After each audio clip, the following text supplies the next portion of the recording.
ओम जातो न ज्वाउनी ओम जातो न दत्तार्थाय देवनाय पालनाय च सत्याय सगुणाय गुणात्मने नमः तिसरी व्यक्त व्यक्त स्वरूपाय ऋषिका पताय नमः चढाइस्यो त्यसलाई त्यहाँ घोट्याएर पूजा गरिस्यो ओम अर्घपात्राय नमः ओम जलपात्राय नमः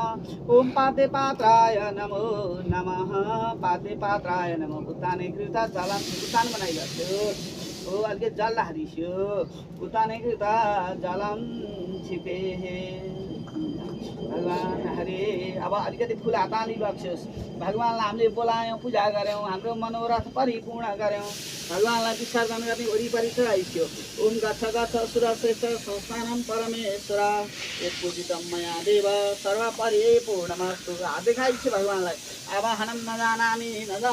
विसर्जनम पूजाम च गर्न जानामि क्षमस्व परमेश्वर हात जोडिस्यो ओम यस्य स्मृता च नमोक्ष तपोयज्ञाक्रियादिषु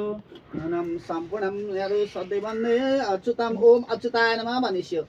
ओम अच्युताय नमः ओम अच्युताय नमः ओम अच्युताय नमः श्रीकृष्णार्पणमस्तु हाम्रो छोरीको नारायण कर्म यी परिपूर्ण भयो।